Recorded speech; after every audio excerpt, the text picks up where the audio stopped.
69,996. We are rolling up on 70,000 miles here. We'll hit it on the way to work this morning. I told myself when I got this car that I would drive it for 75,000 miles. That milestone is approaching very, very quickly. What's the next move? What's the next move for Speed Culture? Let me know. We are back in the queue today, guys. Finally, snow is melting away and has exposed the pavement, but it's dropping in temperature right now and raining, so wouldn't be surprised if we got a few flakes tonight, but I gotta get home before that happens.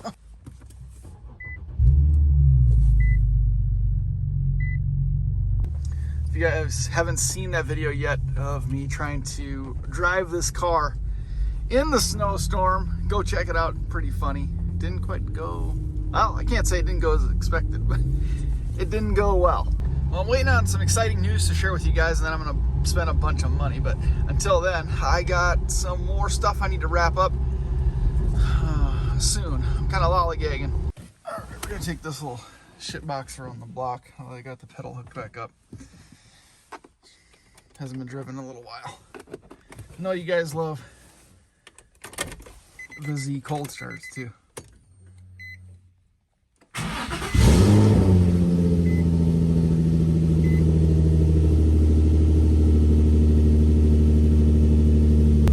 Feel out the new Mishimoto shift knob. All right, heat works great. Wipers suck. What's crazy now about this shift knob is that it actually feels like I have almost too much leverage. It almost feels like I want to rip the shifter through the gear. Downshift action.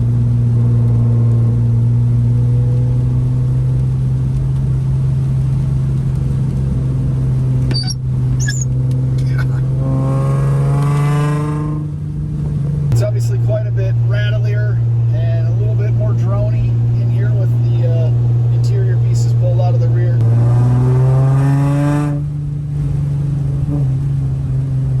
Pretty responsive though, feels pretty good.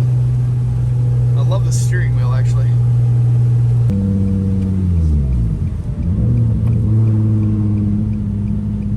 This clutch isn't feeling too bad today actually, and the transmission is shifting pretty smooth, which is good. A good sign for me, but it still engages. The clutch still engages really close to the floor when you're releasing. You can start to feel the car roll really soon after letting up, which is not good. It's been okay just cruising around here for a little bit because you're able to focus on completely depressing the clutch and holding it until you've switched gears. But in a racing or spirited driving situation, that's not going to be good. So we're going to have to address that problem. That was a pretty fun little drive. It's raining, it's cold. Wasn't gonna be out too long, but car feels pretty good. I actually softened up the dampening on the front coilovers. I think it was all the way stiff. It was on the all the way stiffest setting, and I think there was like 33 notches that I counted. I backed them off like 8. I need to back these off, and I think that's going to be the next project. I'm assuming these are all the way stiff. We're going to soften them up a bit. I'm going to raise the front probably 1/2 inch. I'm going to raise the rear probably 1/2 inch. We're going to back those dampening settings off probably 8 notches, I would say. And then she should be plenty pleasant to drive. No front bumper, so we don't really have any issues rubbing on the driveways or anything. That's funny. The Mishimoto shift knob feels way better too, by the way. I do have to get used to the additional leverage a little bit. Like I said, it felt like I was almost ripping the shifter past the gear. So if I'm in a real spirited driving situation where we're really banging gears, that might be a problem. But it felt a lot better. The grill looks good too, the mesh. I think I'm going to add to that top layer, or the top level. It needs it. Looks pretty good. The one benefit to having that filter that I hate with that weird cone thing is that I guess it stops a little bit of the water from going directly in. That's one problem.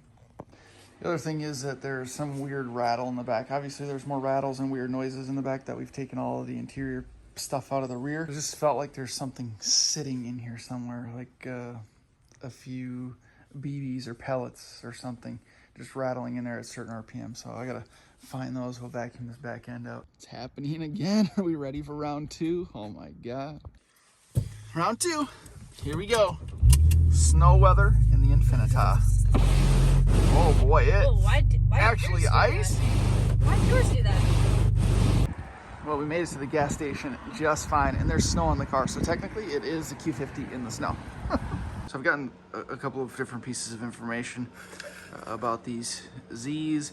Originally, I had thought that it was just a higher tier trim levels that had the VLSD, limited slip differentials, but then I had seen that it was all of them except for the base that had the VLSDs.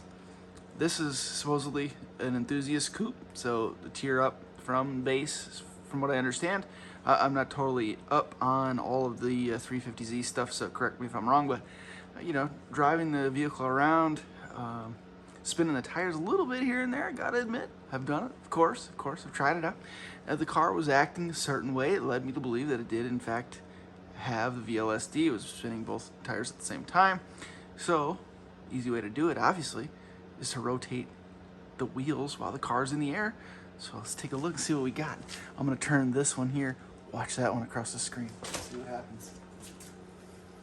Obviously, if they both turn in the same direction, it's the LSD.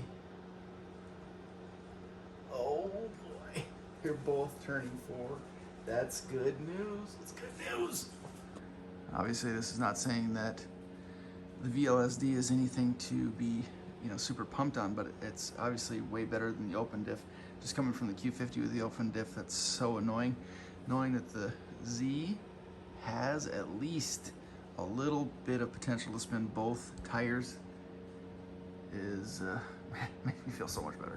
I've already gone over some of the things that this car needs, and the more and more time I spend with it, the longer that list gets. Seriously, I don't have it in my pocket right now. I have like a 2-page list of things this car needs or things that I plan to do with this car.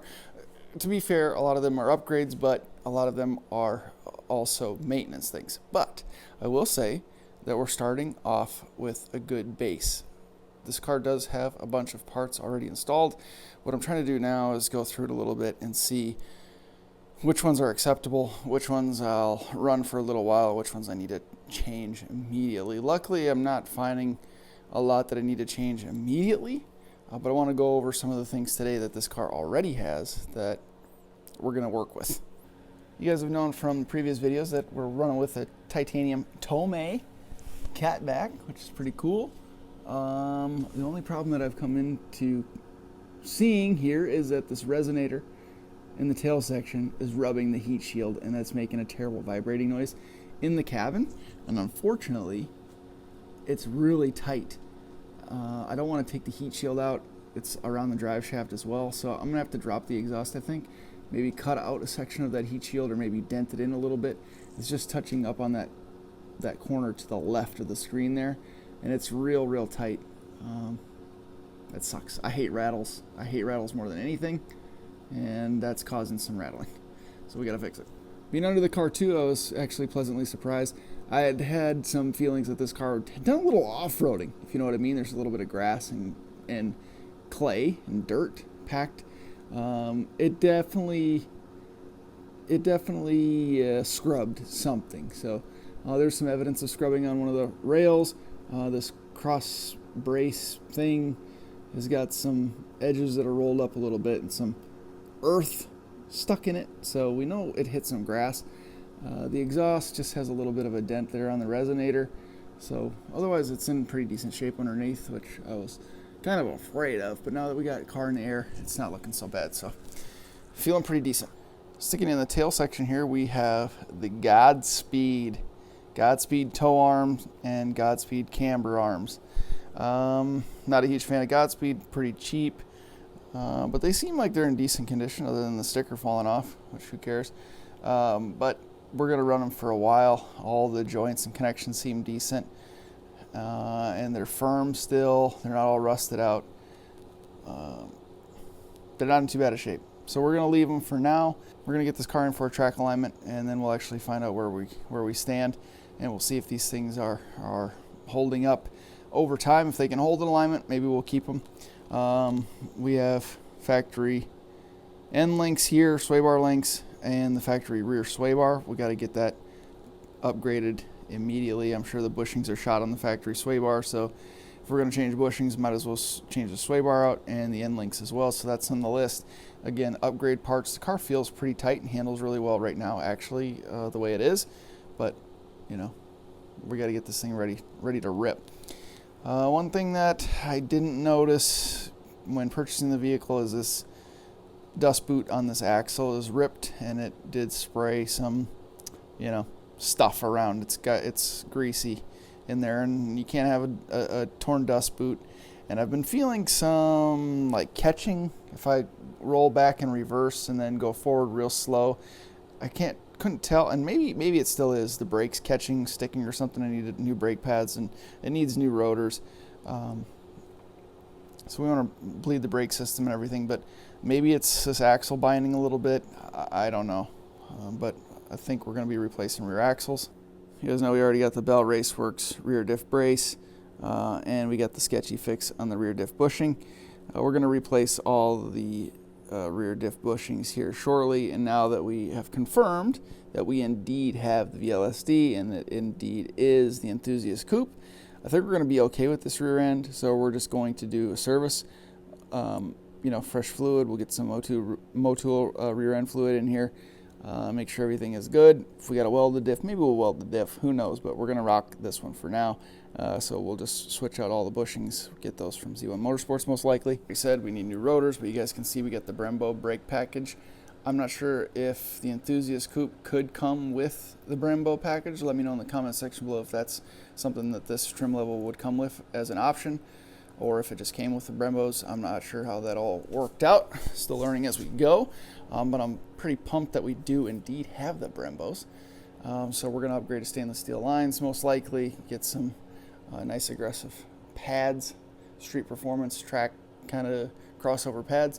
And we have these ISIS, which I believe is ISR, coilovers. I was going to raise the rear end about a ½ inch, but I think I'm just going to leave it.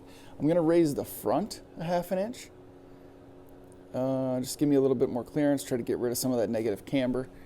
And I kind of like the squatty boy, drift boy look on these Z's. So I'm going to keep the rear end where it's at, raise the front a ½ inch, and I think we'll still be sitting pretty sweet.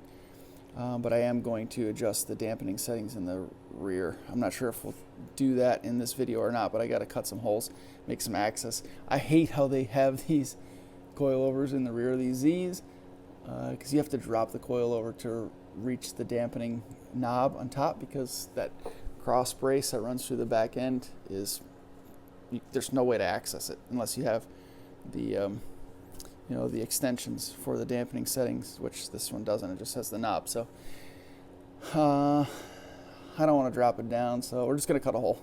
You guys know from my paint correction video that the spoiler, the roof, and the mirrors were painted to match that Galaxy Gray or Galactic Gray Z06 color, which is pretty cool. I like that. The rear wiper was deleted, which is really sick, but it wasn't just like the typical rear wiper delete. The guy that got this car from, they own a body shop, and they had some pretty nice work done, so it was actually deleted, like literally deleted, shaved, painted, and it looks totally factory. So I love that. And speaking of that, the rear, sorry, not the rear, just the antenna was deleted as well, so no evidence of the antenna on the back end of the car, which is really sick. Already has the windows tinted, that's cool too. On the interior, I'm sure you guys noticed the Grip Royal steering wheel, which I'm actually really digging. I like the Alcantara suede feel. Don't suck center cap, horn cap thing, whatever. I might put a horn back in it. Already got the Bride shift boot, and you saw that I switched out the Nismo shift knob to the Mishimoto shift knob. Interior is pretty clean. Already started doing a little bit of weight reduction. I'm changing my mind as I go on that. We'll talk more about that later. Nismo floor mats, and it's got the little, I don't know, whatever screen that is, Apple CarPlay. I'm not a big tech guy. I don't really give a shit. I haven't even turned the radio on that thing or hooked my phone up to it. Canon cold air intake already, and we got the new engine filter, cone filter. I'm gonna be getting a new cap for that battery, new battery cover, which just will clean this up. Plans for the engine bay, don't you guys worry. We got the AWM bash bar. We got the Mishimoto oil cooler, which is cool. I've already done the little bit of mesh on the grill here to protect everything behind it. We're going to do another level of it here on this top opening, just to give us an added layer of protection. We don't want a bunch of road stuff coming through here if we're going to drive this thing on the street at all. We got the HR headlights, which are cool. I like those a lot. I'm trying to get a good view under the front end of the car, but we're at a weird angle here. But we do have adjustable control arms, upper control arms for the 350Z, and I think they're red, so I'm guessing they're Godspeed as well. I'm sure everything was kept the same front and back. I'm not sure how the adjustment is on those. We'll find out on our first alignment. Still rocking the factory front sway bar as well, so we may or may not upgrade that. The Z front sway bar is pretty robust, so I'm not sure that really needs a replacement. The rear is priority. We have test pipes as well. I'm not sure what brand they are, but the one has a pretty good dent in it, so we're probably going to replace that. We may see if Inman Muffler can fix it for us, but we might as well just get new. I'm not sure what Y pipe that is. I don't think it's a Tome Y pipe. It's probably ISR or something like that, but the mesh on the flex pipe is pretty trashed, but that's not going to be a priority either because they are not leaking. So that's it for performance. All right, so maybe we'll talk about it a little bit in this video. I've changed my mind a little bit about gutting this car just because when a car's got nice interior, it's just hard for me to tear it out, especially considering the fact that I'm not going to go crazy. Like, I'm not going to pull the dash out and everything. And the carpets are nice in the front, so I'm probably just going to leave them as well. It's not, we're not a competitive race car, right? So, like, reducing the amount of weight that we would possibly get out of this thing, even if we did gut it completely, that wouldn't do it would serve no purpose. And now, the reason I took a lot of this stuff out in the rear end was that it was rattling around so much. Those hard plastic pieces, we're missing clips. The pieces are just worn out. It's a 20-year-old car, and that hard, brittle plastic stuff just rattles around and makes a hell of a lot of noise. So, pulling it out got rid of some of those rattles, but then you get, of course, the rattles and the noises that you get when you don't have interior pieces and foam and carpet and all that stuff. So it was like one trade-off for the other. The other thing is that these 350Zs are front heavy anyway. I think the bias is something like 53-47, so they're almost evenly balanced. They're 53% toward the front, 47% toward the rear. So all of the weight reduction that we've done, albeit this, maybe a few pounds only, we're simply just making the front end bias worse. It's not helping pulling weight out of the back, unless we're just wanting a drift car and we want to be able to slide the rear end around a little bit easier. So this really isn't doing anything for us in terms of performance anyway, especially once we get seats and stuff in the front and get rid of the factory seats, that'll reduce a little bit of the weight, and maybe we'll eventually go that route and pull some of the carpet and stuff out. But going any deeper than this isn't helping us at all. And we're not time attackers. We're not trying to beat brake records. We're just trying to get a little seat time in this car. So we don't have to go crazy. Might as well keep it nice and comfortable and relatively enjoyable. So what I want to do in this part, and you guys saw I'm probably in that last video, I'm probably going to keep the carpet in. I don't know that I'm going to put all the plastic trim pieces back in just because it's so rattly. I might put the spare tire in just to have one and get some of that weight back in here.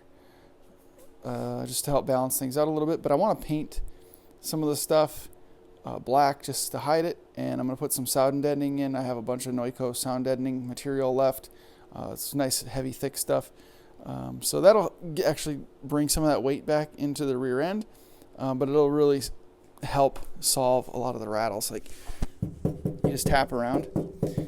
People have a little misconception about sound deadening material too. You don't have to coat the whole thing. Like, this is sound deadening from the factory, right? Look at that. They didn't put it across the whole back end. They just put it in strategic locations. A lot of drone and rattles and vibrations drone especially, is caused by vibrations in the body panel. So that's the reason they have the sound deadening here. And they didn't go crazy because they have the foam packed in here, the carpet, the spare tire, all that stuff. That's going to help reduce the vibration in the panels. But now that we've pulled some of that stuff out, it's like, oh, that's not so bad. But, you know, tap on this back section here. It's all potential vibration points. So I'm going to get some sound deadening, put it in here, especially along this backside in the inner fenders, and just get it kind of firmed up. I zip tied a few of the cords and stuff that are just dangling now that they don't have support. Those are potential sources of rattling. A big source of rattling, like I pointed out at the beginning, was the resonator rubbing that heat shield underneath the car. So we're going to fix that, and I think that'll get rid of 90% of it. But isn't this stupid where they put down in there is where the dampening setting is on the coilovers. So I've seen people just cut a big panel out of here and then bolt a new panel on. I'm not sure how much structural integrity that compromises by cutting this out. I know it's multi-layer, and you know it has this arch here, so taking a little bit out of the top I'm not sure is going to hurt anything. I may just cut this bit out here, and that's probably enough to access the knob without really compromising the structural integrity. Maybe we have to add some reinforcement. I've seen people actually cut that out and put a custom brace in.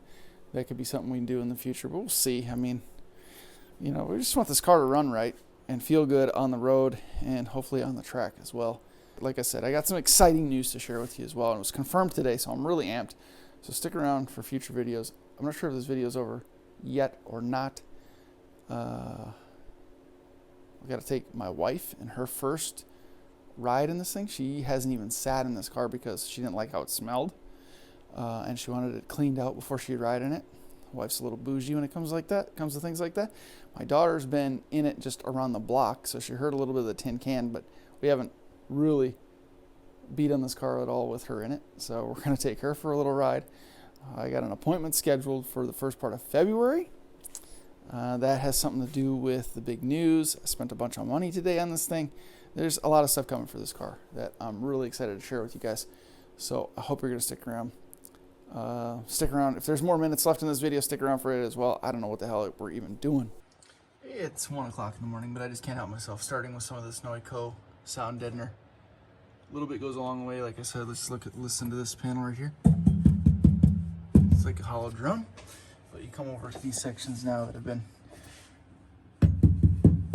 okay. A little less of a drum. We're just going to continue. This needs it. See how hollow that is? Sounds like a drum. So I'm going to put a big chunk here, probably overlap some of the factory stuff. And right here. And then I might paint it. We'll see. I actually really enjoy working with this stuff. It's got a cool texture. It's very malleable and pliable. It doesn't really stick to things until you want it to stick, which is nice. So you can cut it to the shape that you want. You can kind of outline things as you lay it into place. You know, it takes the shape that you want it to take. And then you lay it down. Line it up how you want it to line up. And then just press it into place. They make tools that you can use to roll it. I just use my finger. And when it sort of starts to lay these diamonds, this diamond pattern flat, smooth, then you know it's adhered properly, or you know, stuck down properly. Oh, I just cut my finger. This takes a little bit of pressure and going over it a couple of times, and it sticks down and does a wonderful job. I'll put links in the description below, but I use this in my Q50 after installing an aftermarket exhaust system.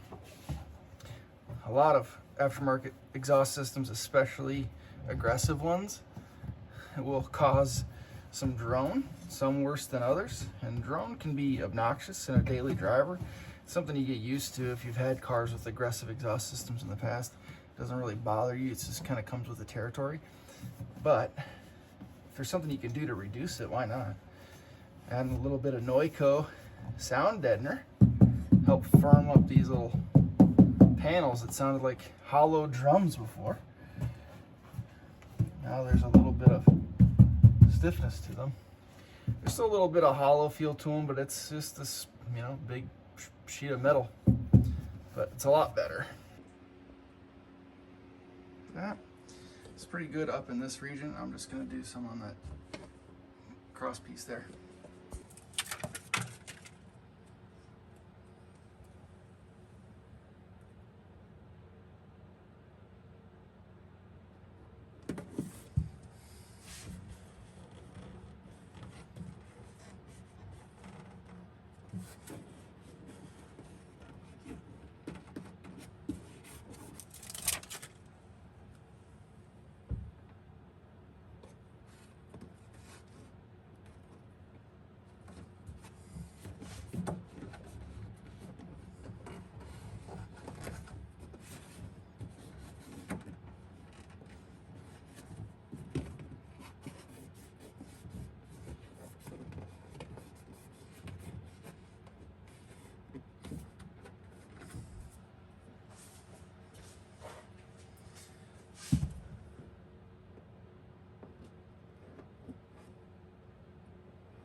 He looks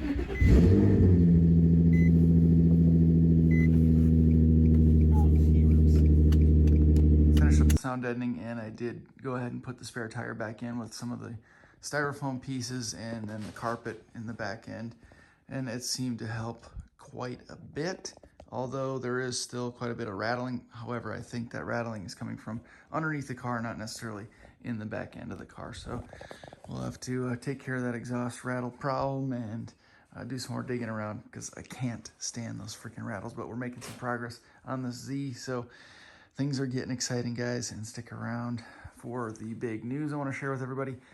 I thank you guys very much for watching. I appreciate the continued support more than you can even imagine. Good stuff coming for this car, good stuff coming for the Q50. I'm pumped. 2022 is going to be great. Thanks for watching, guys. We'll see you in the next one.